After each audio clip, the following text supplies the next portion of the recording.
paix sur terre aux hommes qui l'aiment, aux hommes qui l'aiment. Lecture du livre de Ben Sira le sage.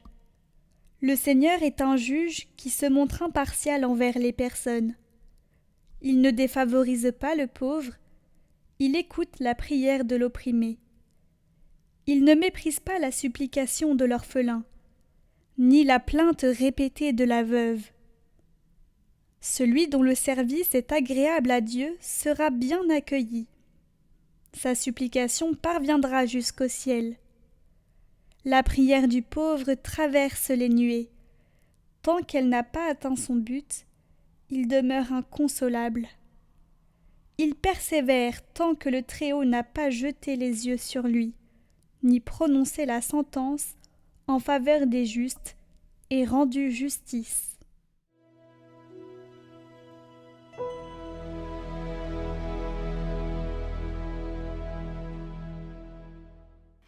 Un pauvre cri, le Seigneur entend.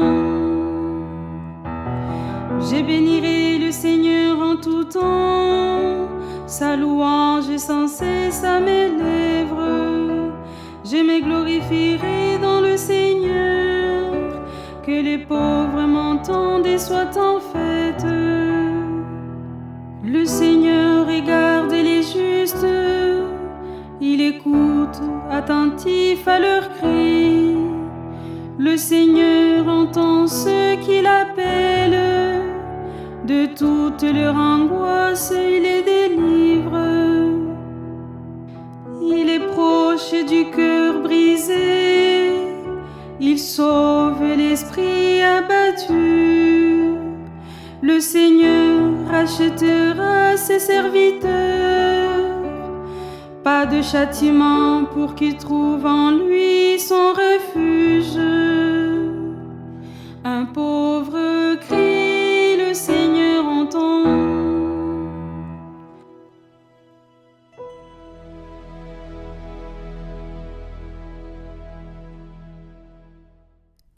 Lecture de la deuxième lettre de saint Paul apôtre à Timothée. Bien-aimé, je suis déjà offert en sacrifice, le moment de mon départ est venu. J'ai mené le bon combat, j'ai achevé ma course, j'ai gardé la foi. Je n'ai plus qu'à recevoir la couronne de la justice. Le Seigneur, le juste juge, me la remettra en ce jour-là, et non seulement à moi, mais aussi à tous ceux qui ont désiré avec amour sa manifestation glorieuse. La première fois que j'ai présenté ma défense, personne ne m'a soutenu. Tous m'ont abandonné. Que cela ne soit pas retenu contre eux. Le Seigneur, lui, m'a assisté. Il m'a rempli de force pour que, par moi, la proclamation de l'Évangile s'accomplisse jusqu'au bout et que toutes les nations l'entendent. J'ai été arraché à la gueule du lion. Le Seigneur m'arrachera encore à tout ce qu'on fait pour me nuire. Il me sauvera et me fera entrer dans son royaume céleste. À lui la gloire pour les siècles des siècles. Amen.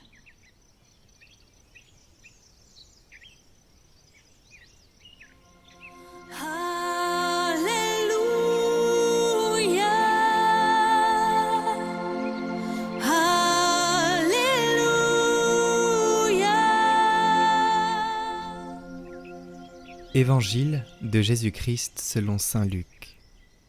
En ce temps-là, à l'adresse de certains qui étaient convaincus d'être justes et qui méprisaient les autres, Jésus dit la parabole que voici. 2 hommes montèrent au temple pour prier. L'un était pharisien et l'autre publicain, c'est-à-dire un collecteur d'impôts.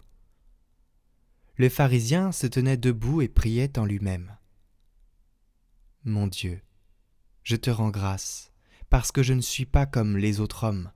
Ils sont voleurs, injustes, adultères, ou encore comme ce publicain.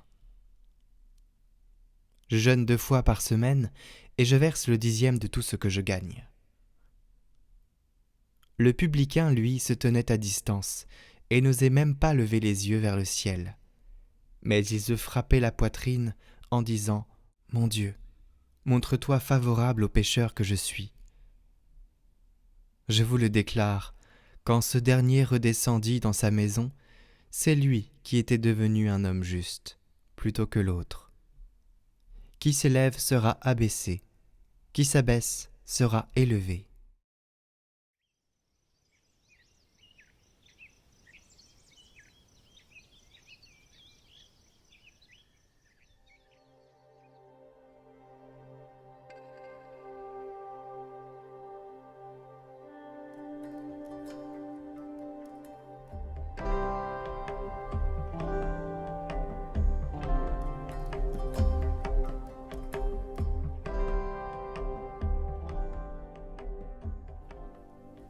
Deux hommes montèrent au temple pour prier.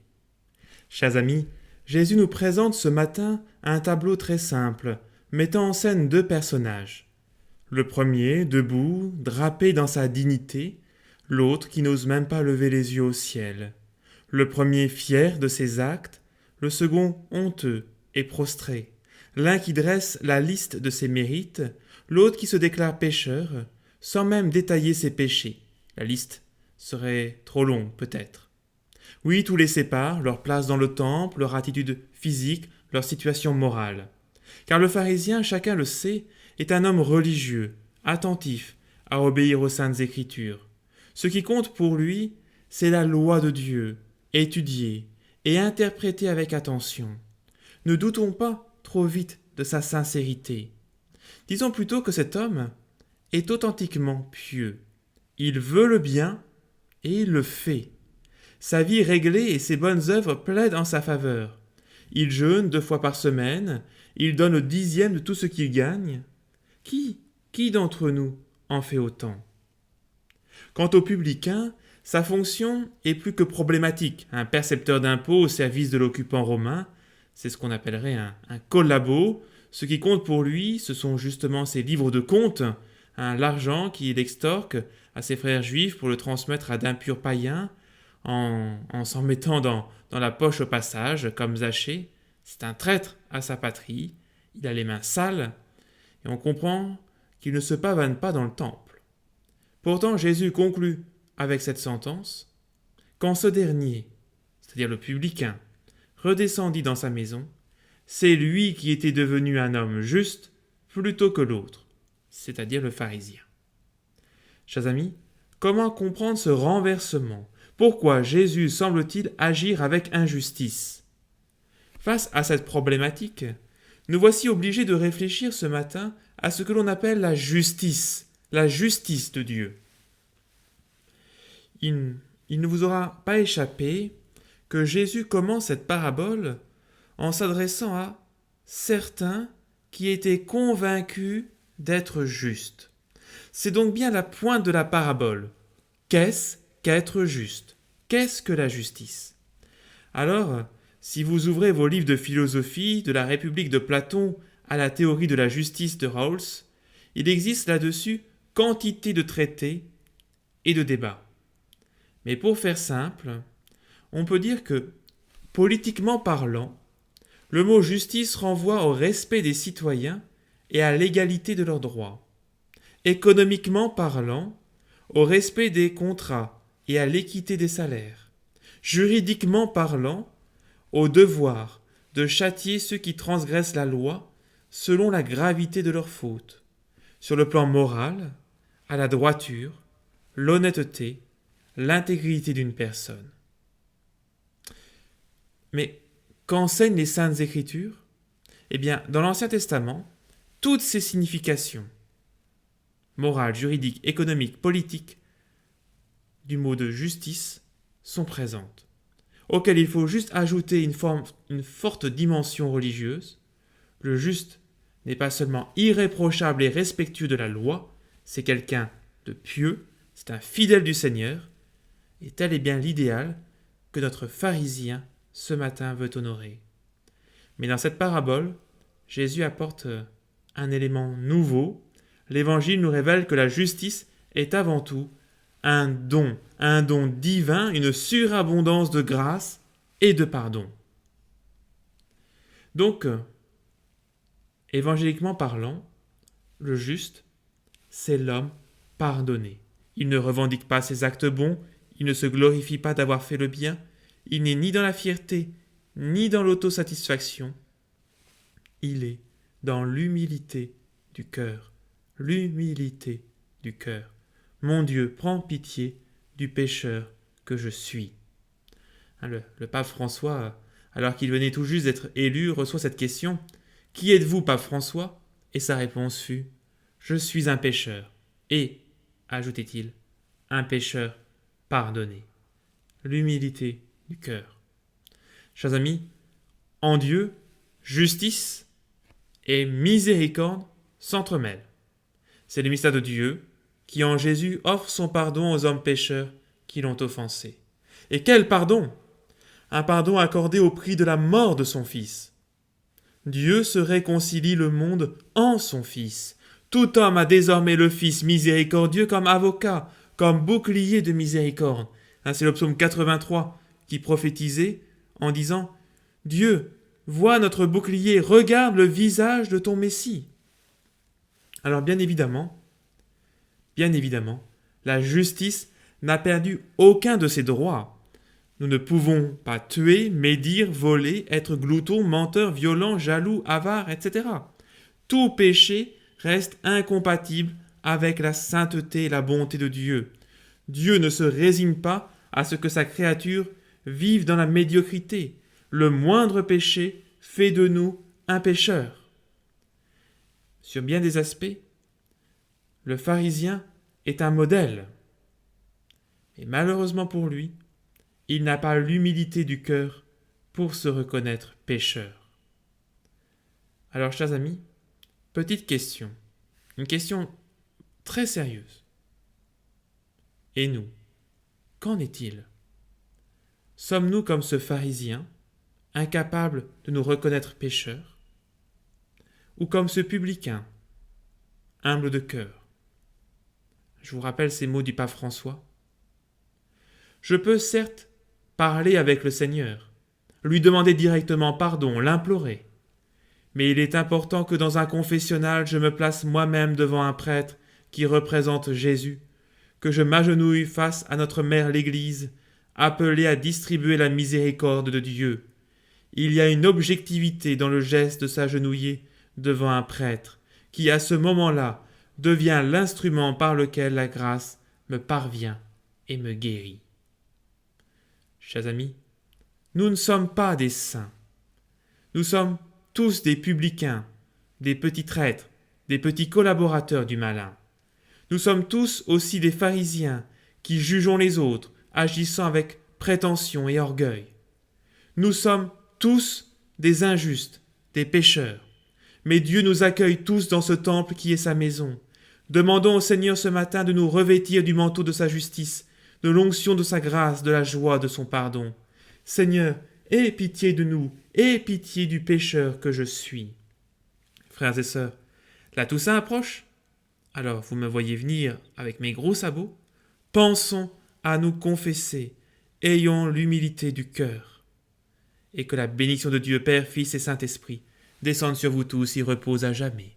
Amen.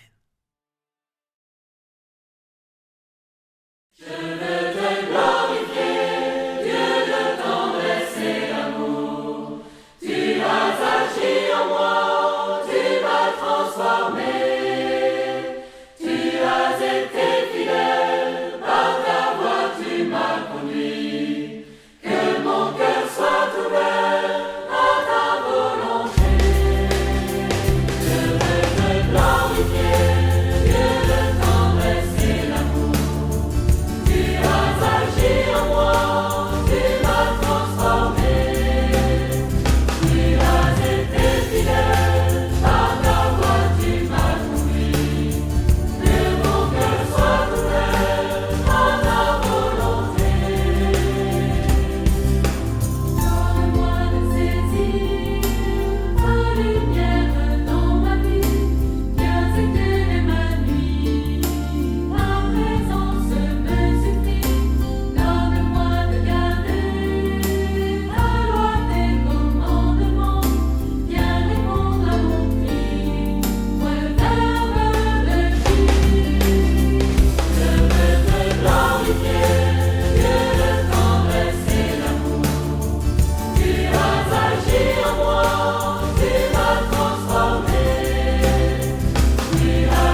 Prions pour toutes les intentions déposées en commentaire cette semaine.